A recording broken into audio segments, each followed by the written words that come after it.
மனோஜ் விஷயத்தில் சொல்கிறேன். அப்போ எனக்கு அந்த இடத்துல நான் எதை பற்றி யோசிக்க மாட்டேன். அவர் போட்ட பிச்சையில் தான் நான் அன்றைக்கி அங்கே நிற்கிறேன். உங்களுக்குலாம் நான் யாருன்னு தெரியுது இல்லைன்னு எனக்கு தெரிய போதா உங்களுக்கு?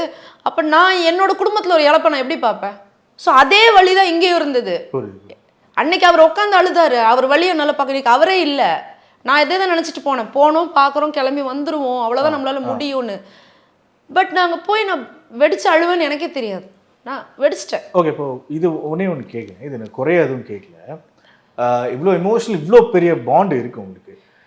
பாரதிராஜா சாரோட இதுக்கு அவர் அந்த கடைசி அவர் அந்த ரிச்சுவல் பண்ணுறதுக்கு நீங்கள் பார்க்க போனீங்க. ஆனால் நீங்கள் தேனியில் உங்களை பார்க்கவே இல்லையே. தேனியில் இல்லை, எல்லாருமே என்ன தேனிக்கு வான்னு சொன்னாங்க. நான் ஆஸ் அட் மென்ஷன்ட் ஏர்லியர் நான் முதல் நாள் நைட்டு தூங்கலை. சரி, காலைல கிளம்பி வந்தேன்னா நான் 2 மணி நேரத்தில் எனக்கு தலை சுற்ற ஆரம்பிச்சிருச்சு. நான் நிற்க கூட முடியல. பார்த்து வந்துட்டேன். எங்கள் நீலாங்கரைக்கு ஏர்போர்ட்லேருந்து நேராக நீலாங்கரைக்கு வந்துட்டேன். சாரை பார்த்தேன். என்னால் அந்த இதுக்கிட்ட கூட அவர்கிட்ட போய் நின்று எனக்கு இப்போ அவரை அப்படி பார்க்க முடியல.